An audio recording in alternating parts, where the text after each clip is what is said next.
Good morning. Good morning. How are you? Happy Wednesday. Happy Wellness Wednesday. I hope you are having a fabulous morning. And if you're not, hopefully something we talk about today can help. My name is Donna. If you're just stumbling on my page or don't know who I am, I am a mom. I am a Nana. I am a psychology major. I have a bachelor in psychology and I'm looking at grad school in about a year. And I am an activewear addict, and I am in heaven in Florida right now because it is 49 degrees outside. So I'm all snuggled up like a polar bear with my hot lemon water in my cup. I would love to know what's in your cup this morning. And I always say that because that's how my first episode started.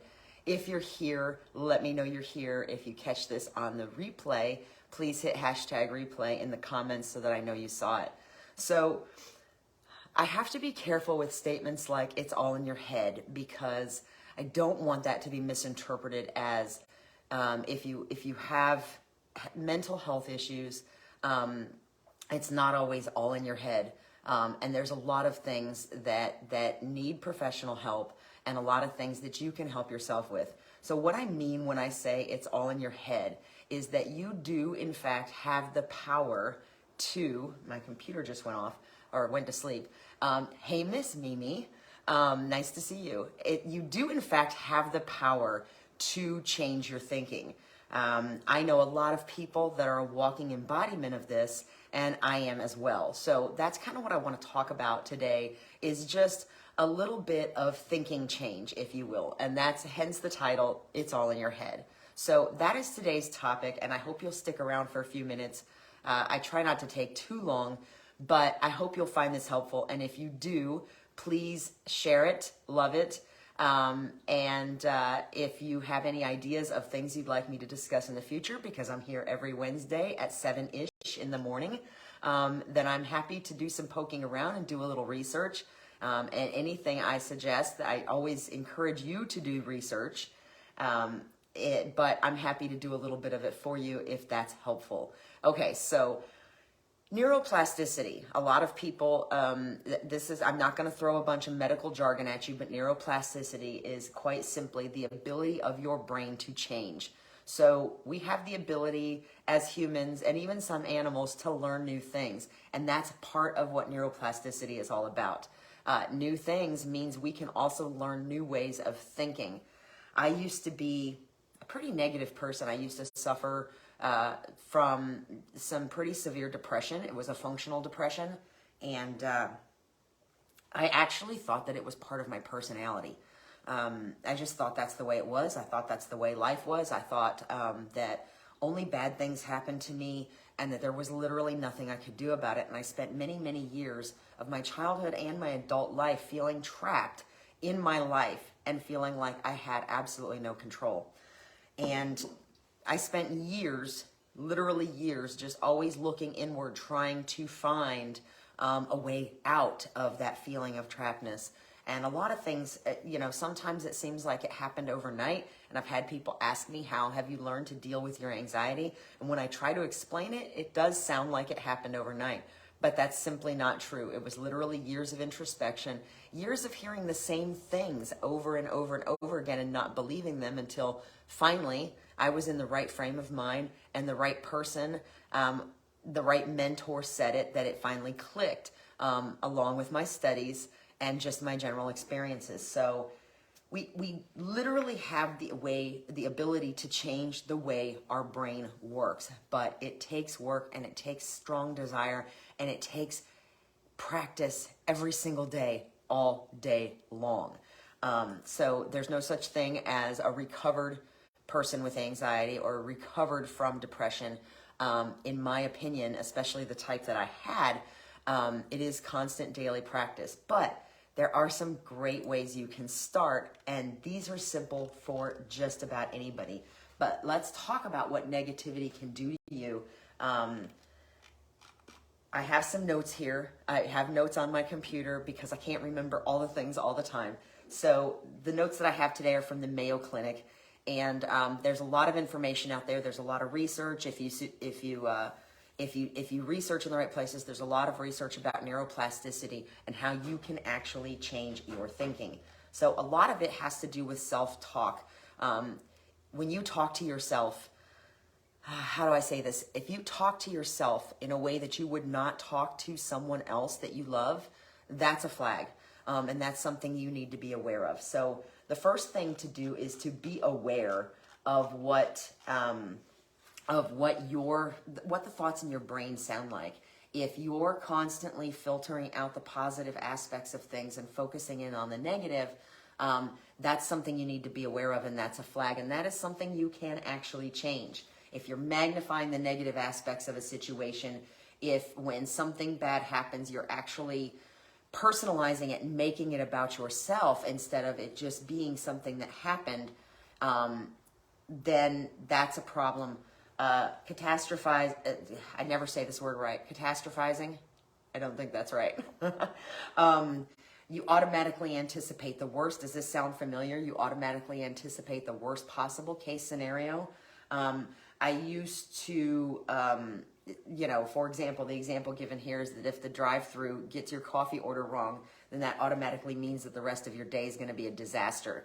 And the fact of the matter is that when you look at things like that, I know I've experienced it myself, when you look at things from that perspective, you are essentially inviting that negative thought process to continue, and it's going to change your perspective on every single thing that you look at for the rest of the day. I have friends, and I have done this myself, that absolutely believe that they are cursed, and that no matter what they do, it's going to go wrong. And you're essentially perpetuating the problem. So how can you change that? Because it affects your mental health. And it doesn't just affect your mental health, but it can affect your physical health, and it can affect your environment. And therefore, if it's affecting your environment, then the way everybody responds to you is through that lens, if that makes sense. So there has to be a way to fix that. And it's not easy to do, I'm not gonna lie. So you have to check yourself. That's the number one thing that Mayo Clinic recommends, that I agree with, is that you have to check yourself. You need to be aware of the way you're perceiving things. I often find that if I'm on a rant, and I was on a little bit of a rant yesterday morning with myself because I remembered something that somebody close said to me that I'd forgotten about, and I started to get that spiral of, why would they do that?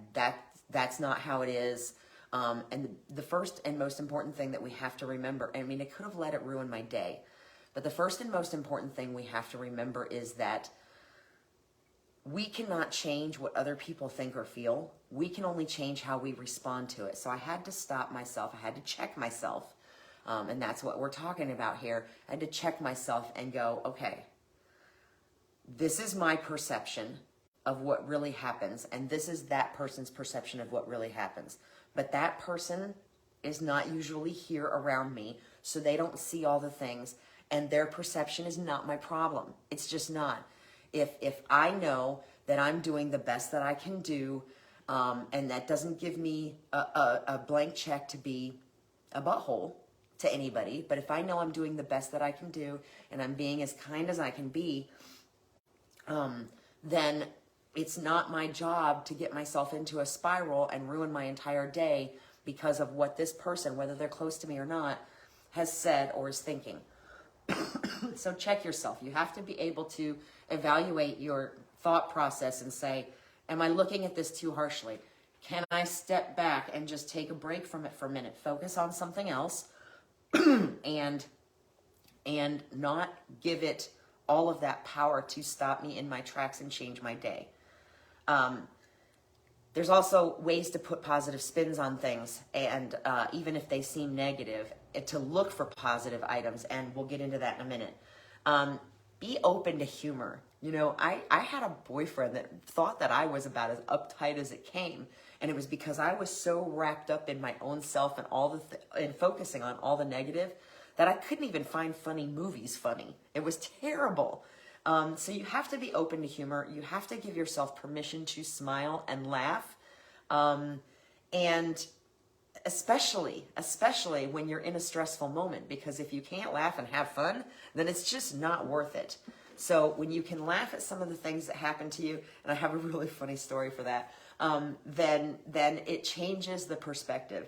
So many, many years ago, I had this awful day. Everything that could go wrong went wrong. It was unbelievable. I was so frustrated. My daughter was at her dad's for the evening. So when I finally got to leave work, and I don't even remember, this is how non-important all of those things were, is that I don't even remember most of what happened that day that made it so bad. But I just remember it was an awful day. I was in a foul mood. I went home. I picked up Chinese. I went to my apartment, stuck my key in the door. I turned the lock. I'm like, I just want to go inside and be by myself and eat my food and be done for the day. And the key broke off in the lock. Needless to say, I was absolutely about to lose my mind because now I couldn't even get in my house. Thankfully, my neighbor was able to help me get in and fix the lock so that we didn't have that problem anymore. And then when I sat down to eat my Chinese food, I broke open the fortune cookie and there was no fortune. There was no fortune. Now, who cares about the fortune in the fortune cookie, really? But at this point, I looked at the cookie and I just started laughing because it was just so funny. It really was. It was funny that this horrible, horrible day ended with a blank, empty fortune cookie. And at that point, I just started laughing. Now, is that the kind of laughing I'm talking about when you're feeling stressed? Maybe not, because I was almost to the point of maniacal at that point. And so the laughing may have just been, it was either that or I was going to have a nervous breakdown. I don't know. But the point is that you can find things to laugh about in silly situations. And if you can, in stressful situations, find things to laugh about, then it's going to help to ease that stress and ease that negative perspective. Follow a healthy lifestyle. Now, you're going to hear me say this a lot during Wellness Wednesday.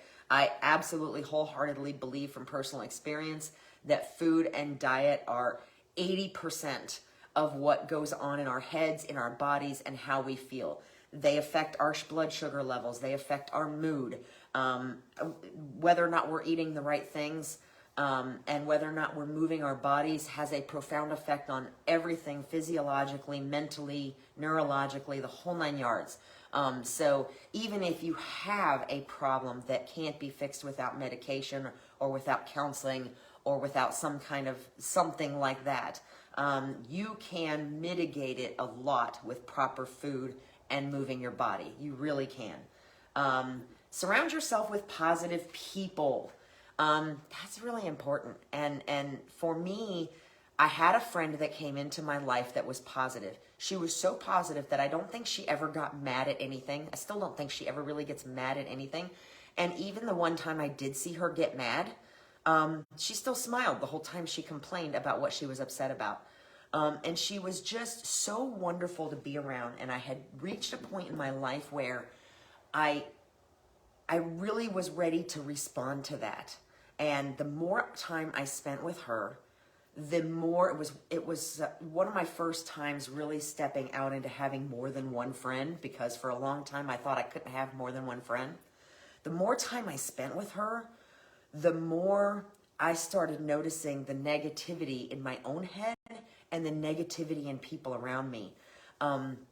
It wasn't so much of a, thought process of what would she do, but more of if it wasn't the kinds of good feelings I got when I was around this friend, then I didn't have time for it. And that was one of the best things that could happen to me. So if you are around people that are negative all the time, that's something you need to look at. And sometimes that's even family members. I'm not going to lie. And that's an awful feeling. There's a lot of people that'll tell you if they're toxic, just cut them out of your life. And I'm oddly really good at doing that, but I've learned over the years that even if it's a family member that's a little toxic, sometimes you can't cut them completely out. However, you can hold them at arm's length, and you can refuse, you can decide not to participate in some of the negative conversation. For example, when somebody close to me says something that is political related, and I don't like to talk politics here, And it caught me off guard because I don't really talk politics a whole lot with people that are close to me, because I just think it's a dangerous thing to do. It's a good way to blow up toxicity, for lack of a better way to put it. So you can choose, even when you can't get away from those negative people, to change the subject, to change, to say something that tilts it towards the more positive. You can choose to not spend time getting sucked into that negativity. And if that means you have to limit the time that you spend with them, or take a break, take a walk, whatever, then that's okay. It's okay if that's what keeps you from getting sucked into that negative spiral. And then, of course, what comes along with that is positive self-talk. Hey, Miss Angelina, good morning. How are you? Positive self-talk. And I said this at the beginning. I know people who just tear themselves down. And I used to be that person. I used to stand in the mirror and tear myself apart. I used to make a mistake and tear myself apart. Nobody is a worse enemy than they are to themselves. But if you wouldn't talk to your best friend, your family member, your child like that, why would you talk to yourself like that? That's a big thing. How you communicate with yourself goes a long way towards changing your perspective on everything else that you're looking at. So those are some things that you can focus on.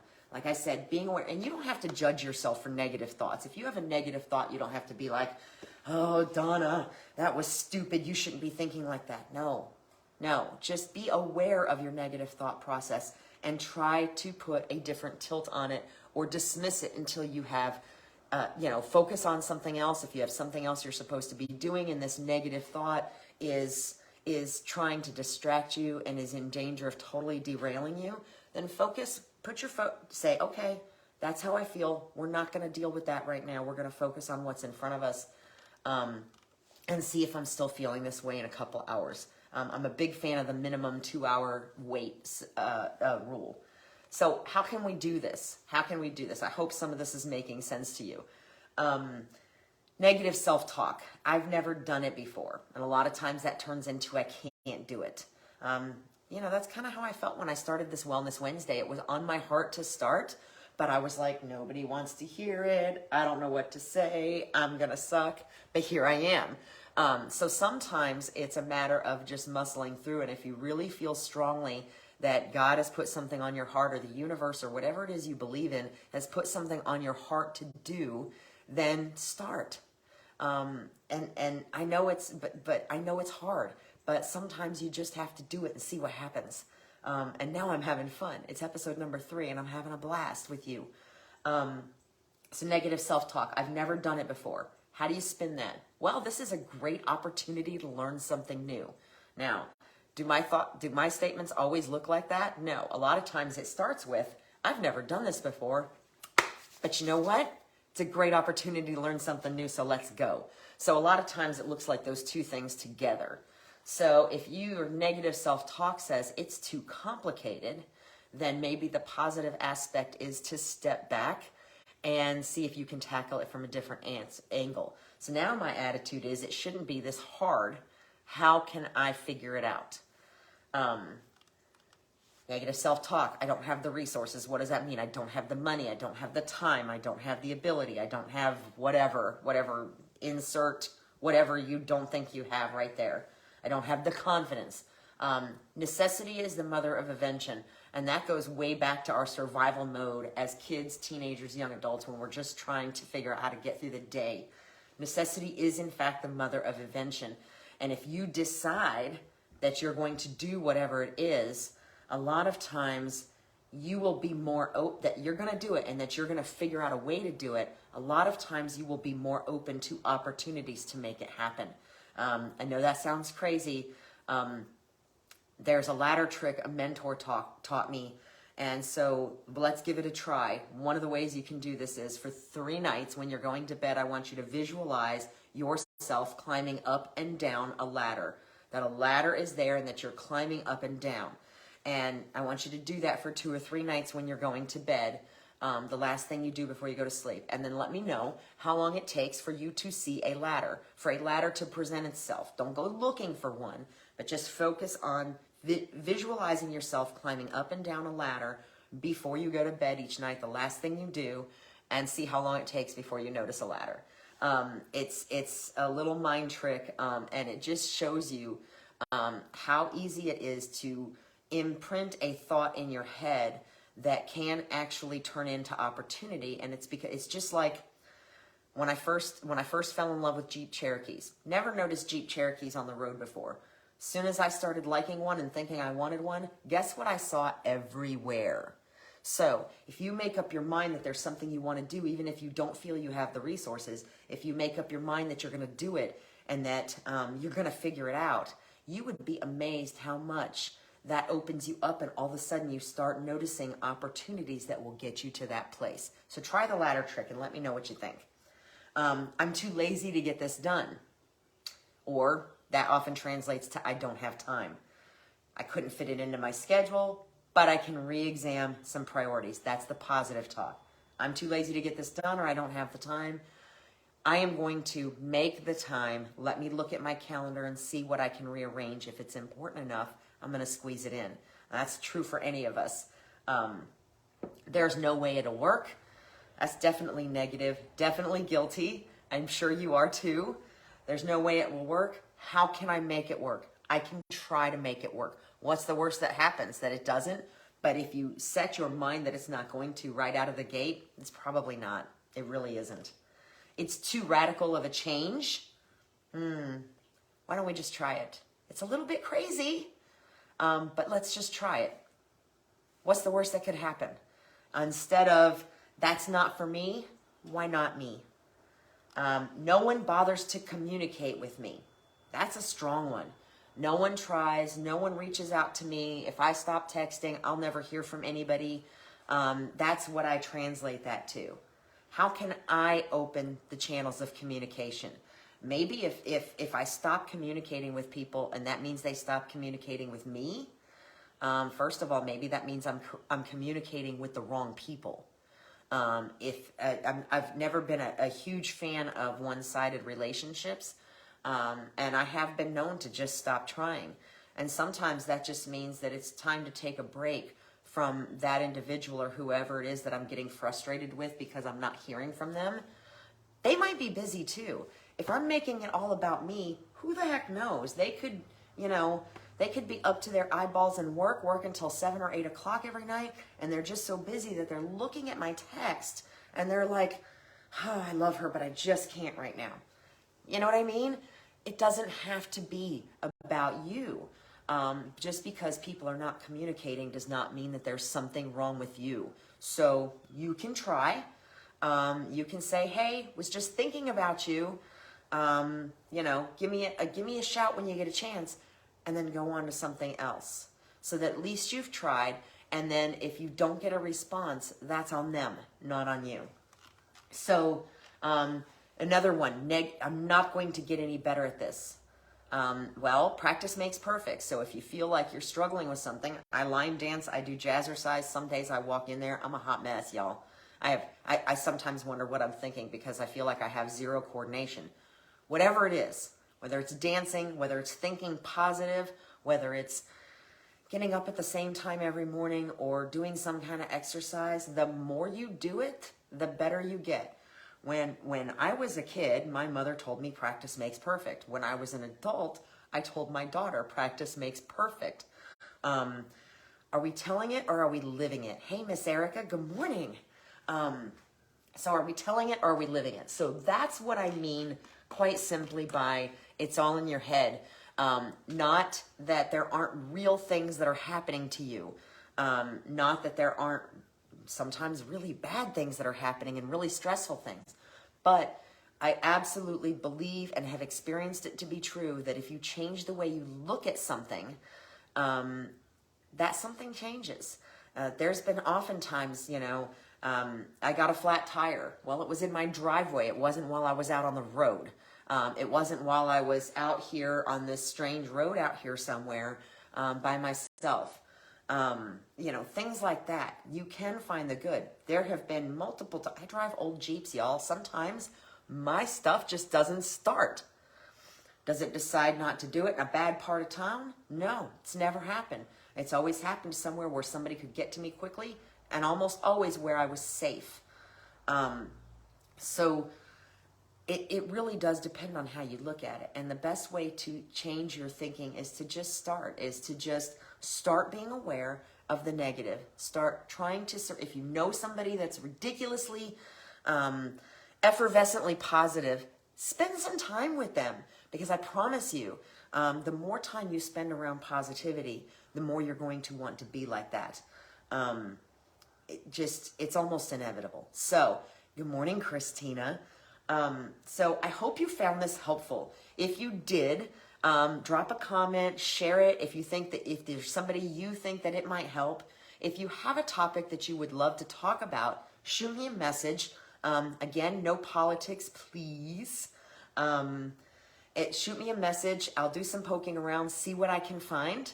And if I don't hear any exciting topics or any topics at all, then I will absolutely come up with something exciting to talk about next Wednesday, and I'll see you around 7-ish. And I always say ish because I'm going to pop in here between 7 and 7:15. But if you want to see more of Wellness Wednesday, wellness is a broad range. It covers lots of topics. I would love to hear something you'd like to hear more about. Please send me a message or drop a comment. Otherwise, I will come up with my own, and I will be back here at 7-ish next Wednesday morning. And the whole goal is to try to have a conversation. Yes, positivity is contagious, Erica, and you certainly have a lot of it to throw around. So the whole idea of Wellness Wednesday is to talk about things, share information that might help someone else. And if you really like Wellness Wednesday and you want to see more of it, if you follow me, or if we're already friends and you make me a favorite, then you should get notifications when I go live, okay? So if you're on your way to work or you're already there, have a fabulous day.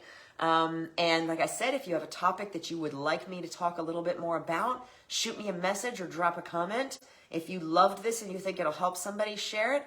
And I'll see you all next Wednesday. Bye-bye. Thanks so much. Mwah.